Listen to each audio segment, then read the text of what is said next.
欢迎来到1.21麦块扩充教学电晶工艺系列，我是过来帮忙录制的村民。话说你能听懂我讲什么吗？我们来看一下架构哈。本身呢，Play 上指令的架构也不复杂哈。那我们呢，首先就是去选择我们所要播放的音效。那这边我用音阶和的 Banjo 来做示范。再来呢，去选择我们要播放的音轨。那这边呢，作为示范，我先使用的就是 Record，它是唱片机跟音阶和的音轨部分哦。那这边我先复制起来一下哈。那最后呢，这边我还可以去加上那个 select 的部分，谁可以听到这些音效？诶，那我们先过来呈现一下，因为在一般情况下，我们直接输入指令的话，我们本身就是触发的人，所以我们听得到音效。但在通常情况下，我们应该是从一个地点、一个物体去发送音效，所以说这个时候 select 的设定是相对是十分重要的。那除了这个基本的设定之外呢，还有一系列的参数可以调整呢。首先呢，就是 position 发声位置的地方，我先设为指定方块位置。而这边的 volume 呢，它是从0.0到1.0之间，是调整声音的大小，没错。那如果你超出了1.0呢，它则代表的是它发声的距离哈。那预设情况下就是1.0最大音量去乘以16格的距离。所以说音效呢，它播放的最小范围也就是16格的距离，那你可以再去无限的去扩增。而下一个呢，pitch 的部分也就是音高嘛，那音高呢可以从0.0到2.0之间，那预设情况是1.0，而上下提升1呢，代表了就是8度的距离。但是在 Java 版呢，事实上最低的情况下就是到0.5。那最后呢，这个 William Volume 最小音量的部分呢，也是从0.0到1.0之间。那它的概念是说，当超出播放范围之外呢，玩家可以持续听到的音量。那预设情况呢，就是0.0，也就是说外面是完全听不到音效的。那我们就来看一下现在效果如何哈。大家可以听到啊，当我离这个发声地点越远的时候呢，事实上它的音效是有逐渐变小的状况。那当我超出第16格的情况之下呢，我就完全听不到刚刚的音效了嘛。我们回去一下，诶，这个时候我们前面提到嘛，我们的音轨是在 record 的部分。那如果这个时候呢，我去调整那边 jukebox 跟 no box 关闭之后呢，诶，是不是完全就没有声音了？那也就是说，如果你有相对重要的音效啊，建议就是放在 master，因为正常人玩游戏都会开一点声音出来哦。那如果你的音乐啊或音效可能有版权的状况下，你怕你地图啊一些游玩者会怕这个问题的话呢，那你可能就是放在 music 或者是 record 的部分，那这两个通常比较少人会去开启的地方。我们接着回来。我们来稍微改一下目前参数的部分那刚刚有提到嘛，我现在先把音量变小到0.1好了。诶，16格的范围之内呢，它是以最大0.1的音量一直持续的去缩减了。那再来呢，我们来调整一下，如果说我现在呢，先设成1.5乘以16 24格的距离之内呢，我就听到提升的音高好了，我们升8度。诶，那音高提高的时候呢，事实上可以听到，就是它的声音也比较急促。那我们来测试一下，刚刚提到了24格，现在都还听得到一点。到出这个地方的时候呢，才完全的消失。我们回来呢，我先把这边复原成1，然后呢，我们把音调来调整成0.5，听听看啊。音调调低呢，相反的就是说它的声音的持续时间会稍微长一点。那最后呢，我们来测试一下关于 William Volume 的部分呢，我就把它调成最大声的1.0。这个时候当我超出16格之外，可以听到很大的声音啊，不像在16格、15格那样子小小声的。1.0的部分啊，在无论多远的距离都听得到啊，除非它没有被 chunk loaded。那要控制这个情况呢，最好的办法就是透过 selector，我们透过 distance 呢去设定.24，在发生位置24格之内呢听得到这样的音效。那当我超出这个红石或把之后，诶，就没有声音了。那也就是说，如果你要控制 Billion Volume 的范围的话，建议就还是加上 distance 的部分去设定哈。那另外呢，可能就是设置说，比如说像 tag 啦、tin 啊等等的参数去调整说你要播放给的族群这样子。那基础的 play 上指令就到这边，我们准备直接进入到我们的实作了。那我们这次的目标就是添加自定义的音档到我们的游戏之中哦。那这个时候就要依靠我们在 versions 档案里面所看不到的关于材质包的 sound 属性，也就是关于音档的部分哦。那添加这些自定义音效能达成哪些效果呢？比如说，当 execute，当玩家拿起一把剑的时候呢，发出拔刀的音效；或者说，当你制作 RPG 地图的时候，除了音效之外啊，或者说连 NPC 啊与玩家的对话都进行语音的播放，这也是可以达成的哦。那我们来看一下一些简易的工具啊。这边首先第一个工具啊，就是 Stable Audio，那它是由 Stability AI 所制作的一个工具哈。Stability AI 呢，就是我们以前常听到 Stable Diffusion 那个搞得绘画市场大乱的那个 AI 工具啊。那它每个月呢有提供20个 token 那也就是说可以生成10个片段呢。那它最长可以3分钟，也是很够用。但是，就算10秒钟，那价格也是一样，这一点是蛮亏的啊。那先给各位听一下我生成的一个大概效果。那关于界面化的工具，你如果希望说有一个更整体的一个工具哦，那你可以尝试使用 Meta 他们所制作的 Audio Box。那它是利用一个故事的片段，然后去生成整份的音档这样子啊。可以看到，其实相当多的音效结合在同一份音档里面啊。它比较针对是故事性的部分。那接着我们进入到了就是我们前面讲到可能关于 NPC 对话啦、剧情的导向啊等等的声音的生成方式哦。有些人可能比较害羞哦，不想用自己的声音来做录制哦。那我们就可以使用现在很常见的 TTS，也就是所谓的文字转语音哦，去进行制作。这类工具相当的多。那我这边选用的是 TTS Maker，因为它模型数量非常多，而且免费的可以进行使用。那除了中文之外，也有非常多语言可以去进行选择。而中文的部分，台湾的音色啊，总共有5种啊。那再来，我就这边有使用过 GPT，很简单的帮我随便生成一个小故事哈，一个开场白。那我就把它贴过来之后呢，选择我要使用的声音，跟试听一下啊。TTS Maker 是一款免费的文本转语音工具，提供语音合成服务。那要注意的是哦，这边其实都有标注哦，每次转换限制多少次哦，那就是说它模型的大小接受程度啊。当你字数超过的时候呢，可能就会挂点这样子，要注意一下限制的部分。那高级设定的地方呢，事实上也可以调整很多的东西啊。那有一些可能是要买 Pro 的版本，比如说有一些模型有资源它的情绪的话，去调整就要买 Pro。那这边我们先把音档改成 OGG 哦，因为在 Minecraft 它去读取音效它的音档的时候呢，必须是 OGG 的格式啊。那这边这个工具是可以直接选取啊，但我们前面所做的那些音效呢，那各位就是要自己再去做转译的动作。那我们接着就按下转换。讲太久了，已经过了，那再重新来一次哦。哎，成功转当远古的换之后呢，就有神话与现实一个试听的交织，音档。当天地哎呀，那完成之后就有一个试听的音档，那我们就先把它下载到本地之中。OGG 档案。那我先把它的名字改一下。诶，那我就先叫它 Opening 哦，开场白了。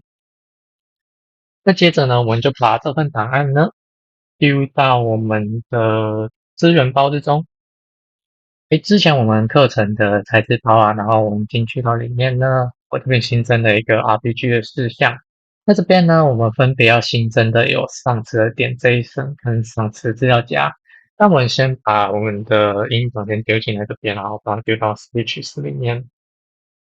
这个我们看到上层 JSON 的设定哦，那也就是我刚刚这个页面所呈现的一些资料属性哦。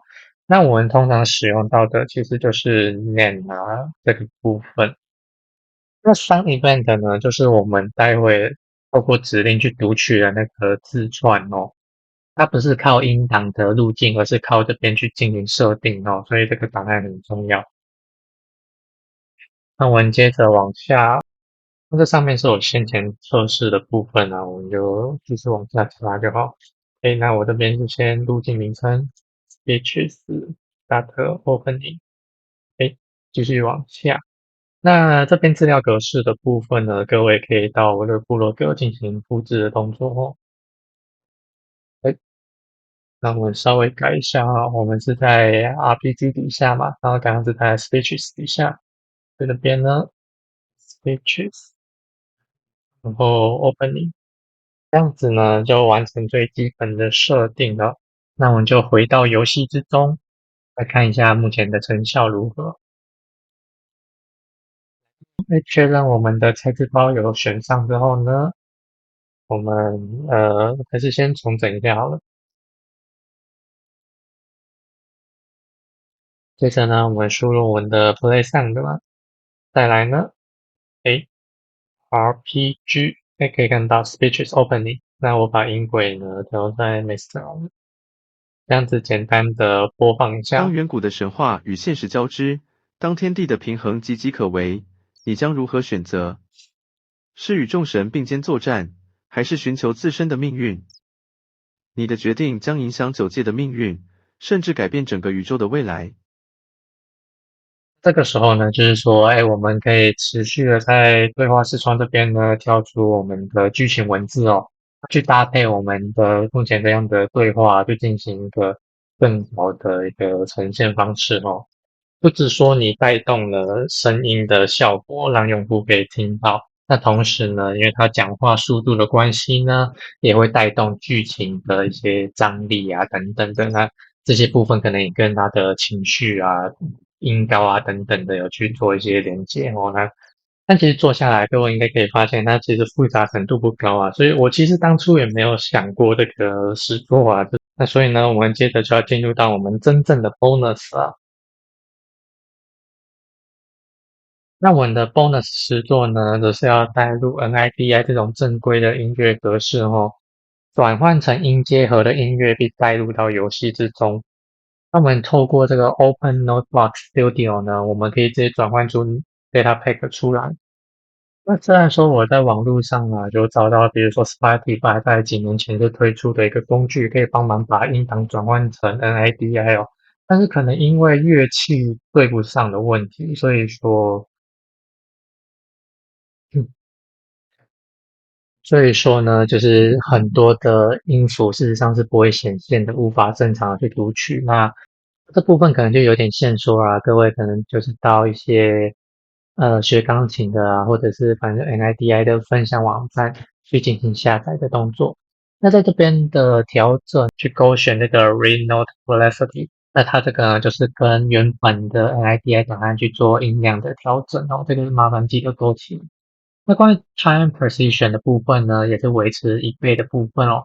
我这边先示范，如果我这边是用8倍的状况哦，那我这首调的是千本音，我相信很多人应该都有听过。那现在是8倍间隔的状况，就可以听到说它的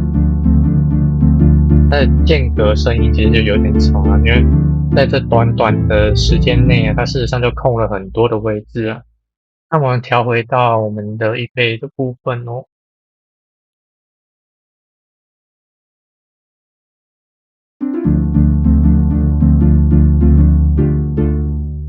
相比之下，间隔感是不是就相差很多？那这个其实也是 NIDI 算一个比较明显的缺点啊，就因为它透过类似于数位讯号，然后去标记一个音符的点哦，所以它的声音的在做衔接的时候，它间隔感是相对较强的哦，不如我们直接透过录音的方式去录制乐器的声音啊。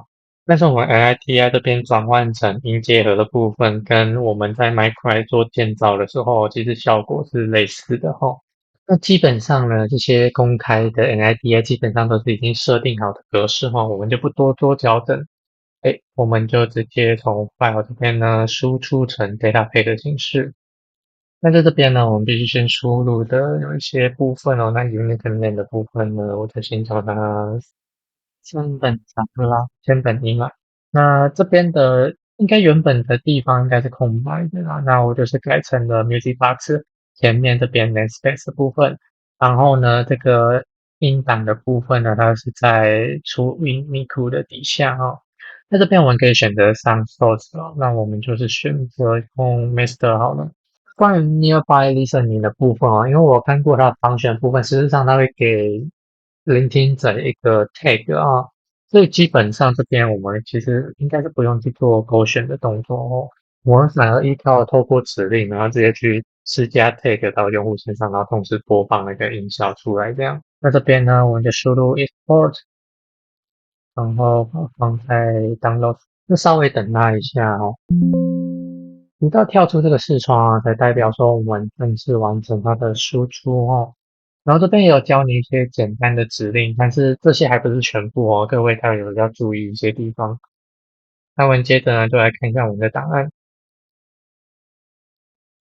，download now send background。这边进来之后呢，我们到 data 里面，我们把 namespace 拉出来，然后进入到我们自己的 data pack 之中哦。这边我贴上。那接着我们就是用 VS Code 稍微检查一下，然后顺便介绍给各位哦。好，读取之后呢，Music Box 里面嘛，可以看到这边有没有我们很熟悉的 Load 跟 Tick？知道要干什么了吧？对吧？这个时候我们干嘛呢？我们把它丢到 Minecraft 的 text 底下，Tick，Load。那这两个方法呢，主要就是说 Load 呢，我们看到添加几个积分板，然后去调整我的那个播放速度哦。那 tick 部分呢，也就是说去透过我们的计分，然后去记录说现在播到几 tick 的位置。在这边各位可以注意到哦，它这边它是从0 tick 到4095 tick 哦。那我们看一下 tree 的部分，可以看到它其实就是一直拆一半，拆一半，然后再去播放，说在 notes 这里面的那个实际的 play 上的部分哦。play 上的 scoreboard。就在我们进入到游戏之前，各位有没有注意到一个小 bug？因为这 bug 底下它是维持旧版的名称哦，1.21是改名叫做 function 了哈。我们看一下我们的路径底下已经改做 function 了嘛？接着我们就可以进入到游戏之中。那再来呢，为了方便呈现，我先把 scoreboard 条显示出来哦，set display sidebar。我们把这个键盘音 tick 的部分，在右边呈现出来一下。那接着我们输入对应的指令啊，前面上面所讲的 function music box，前面我们先 tab 到 load 的部分呢，往回看，透过 play 呢来播放我的音乐。这个时候各位应该有看到右边的 tick 持续在做增长，然后同时去发出不同的音效哦，然后去组成一个乐曲。那这个时候呢，我们可以透过 pause，可以看到在右边表上呢，它 tick 其实就停下来了哦。那透过 play 呢，我们可以再次从这个点，我们透过 tick 这个点，然后继续播放后续的片段。那如果我想要停止整份音乐的话呢，我们就是透过 stop，这个时候右边的表也会被清理干净。那透过这个方式，我们就可以推播音乐到指定的用户身上，透过 execute 的方式。相对于原本透过 play 上播放整段音档的方式呢，我们还可以透过它现在 pick pause 的部分呢，去进行中断的部分。那虽然说在制作上相对来讲会困难上许多啦，那如果你有玩啊，比如说像 Bandlab 啊、北欧文 AI 啊，或者是说像 Avia 这些工具的话呢，都可以快速的去生成 NIDA 的档案哦。那基本上乐器的部分不要选太冷门，应该都可以支援哦。快速复一下今天的内容哦。那首先呢，就是我们 Play 上指令的整体设计。那再来呢，就是去新增我们自定义的音档，进入到我们的材质包之中，在游戏中进行播放。最后的 bonus 呢，我们透过 NIDA 转成音阶和音乐导入到游戏之中。那我们下一期呢将会以 Ground Crafting 进行介绍，透过 Execute 的方式进行结合。